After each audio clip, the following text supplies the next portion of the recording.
Light you up, sweet. 5, 4, 3, 2, 1.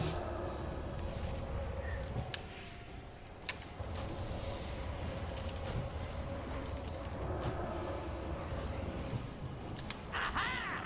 I've got you right where I want you. Now!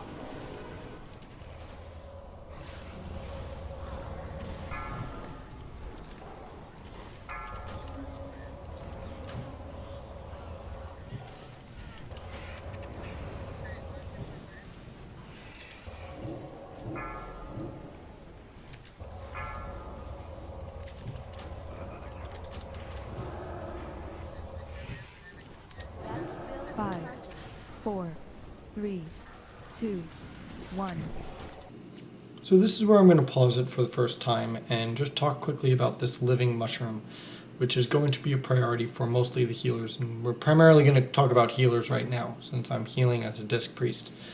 But this living mushroom is very important because what it's going to allow us to do is heal the raid by healing it. It has a 25-yard range, and it does heal quite a bit. So this is one of the healer's priorities. We're going to see a second mushroom in a little bit.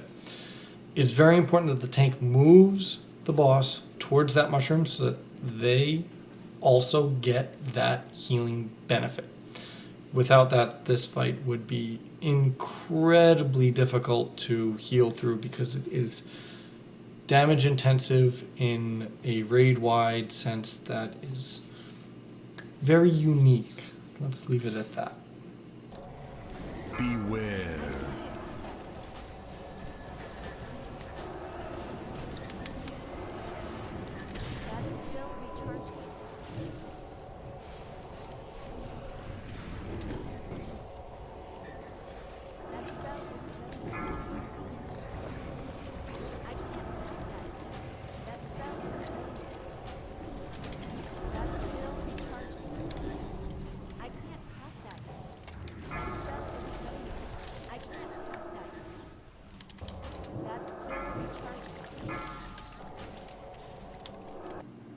Okay, so what we have here now is this rejuvenating mushroom. And what the rejuvenating mushroom is going to do, which thankfully spawned directly on top of me, is act like a mini heroism or bloodlust. So basically what you're looking at here is significant haste increase, but most importantly, especially for the healers, is the mana regeneration. When utilized correctly, these blue mushrooms will basically allow the healer to not go out of mana for the entire fight.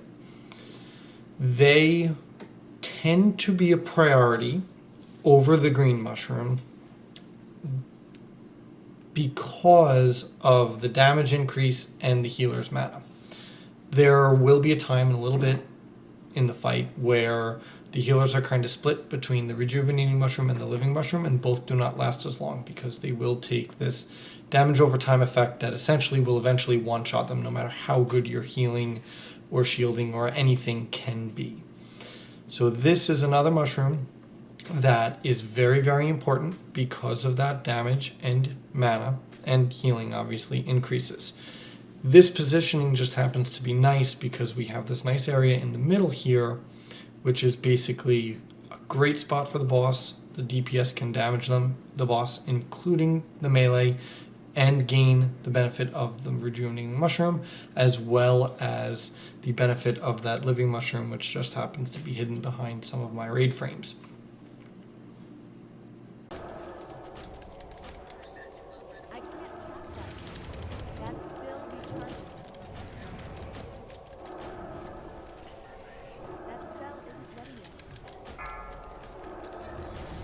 Five, 4, 3, 2, 1. Beware.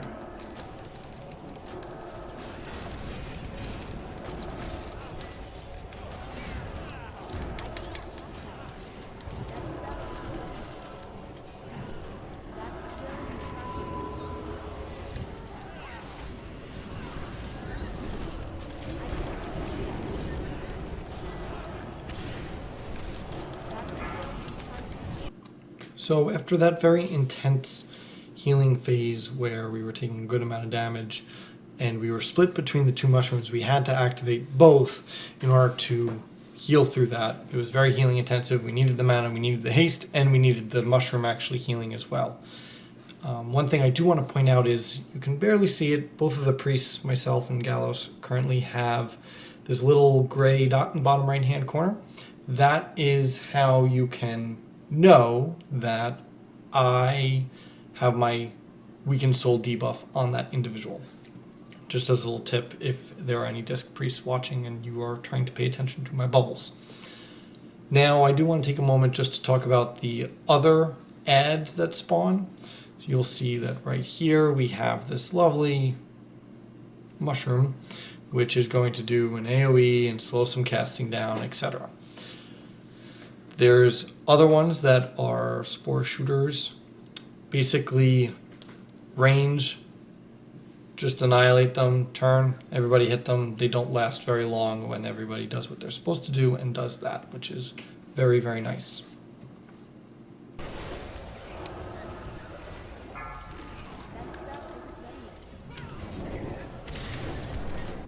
So this whole time I've kind of been just talking about healing and some of the other basic functionality within this fight, and I've neglected to talk about the fun that it probably is to be a ranged DPS who gets to just torch things on the ground the whole time. So this individual is really the only person that's currently out of my healing range. There are usually 2 individuals on Creeping Moss duty, and that's very important because that Creeping Moss will damage the players, us, me, and heal the boss, which tends to be a very bad combination when you're trying to kill the boss. So Creeping Moss, very important. It's very important though that they also pay attention to their own health bars because they can be outside of the healer's range, which tends not to do too well with their health.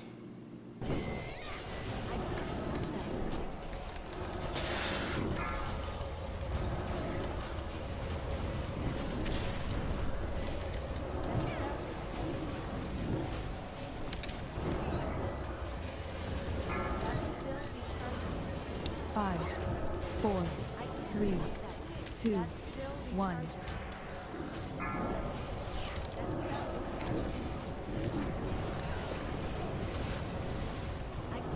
Beware.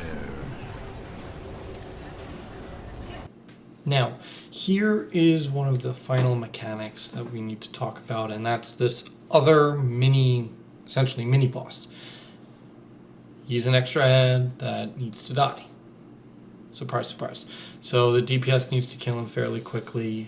I do not think he does anything crazily special, aside from the fact that he deals more damage, the off-tank has to grab him, healers have to pay more attention, etc.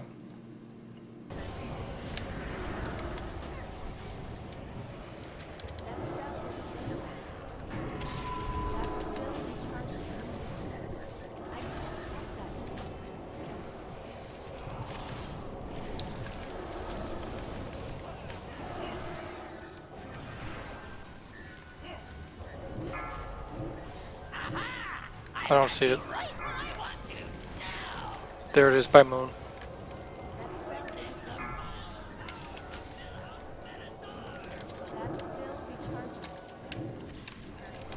Witness the full power of Millhouse Metastar.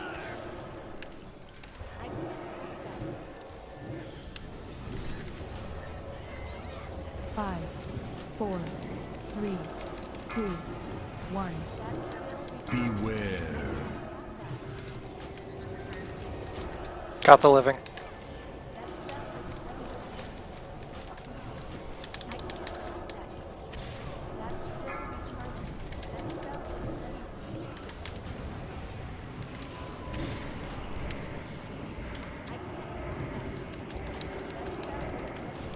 Oh shit.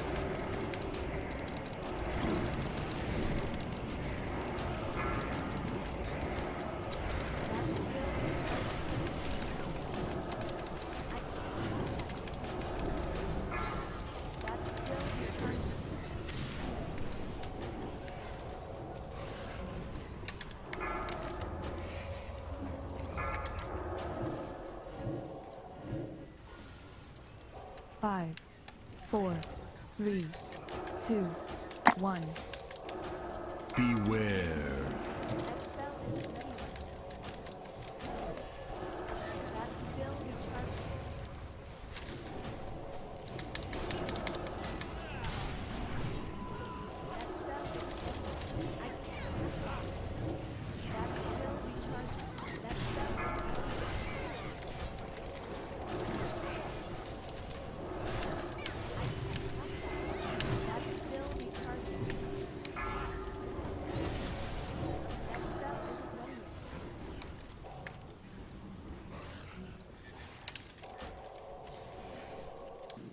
Now, one thing I do want to point out here is that the creeping moss is starting to get everywhere.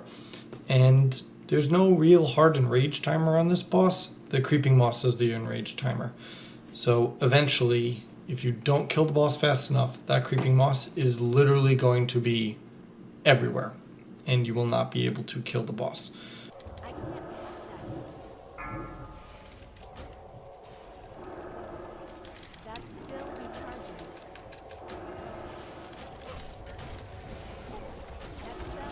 Five, 4, 3, 2, 1.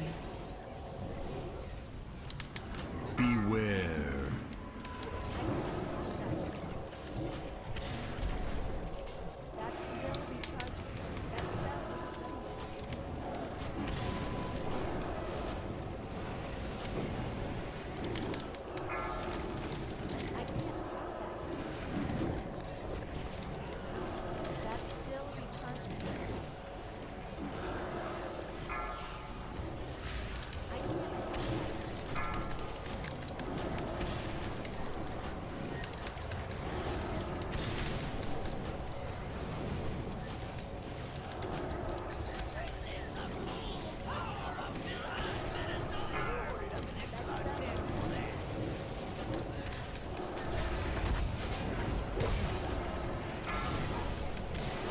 Five, 4, 3, 2, 1.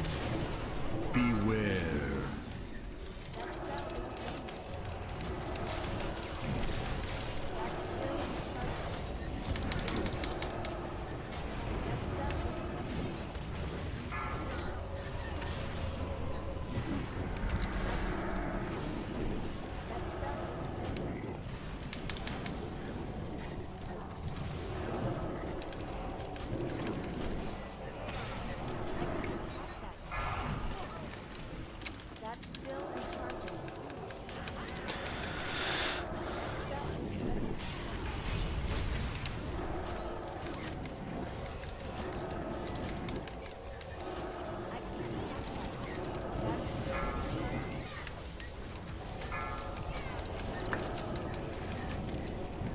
Five, 4, 3, 2, 1.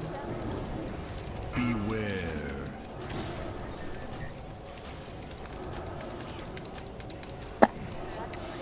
Yes!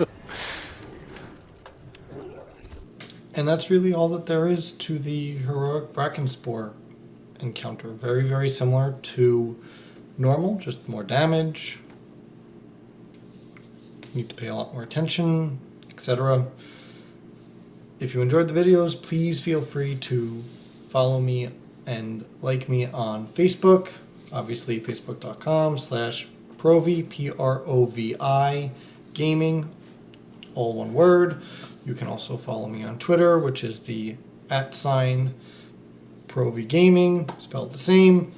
And please feel free to find my link there and get some information on my Twitch so that you can see when I'm streaming live. I do stream all of the raids live and will also be including sound via our Mumble chat. So I hope to hear from you then, and I'll see you in the Twitch chat.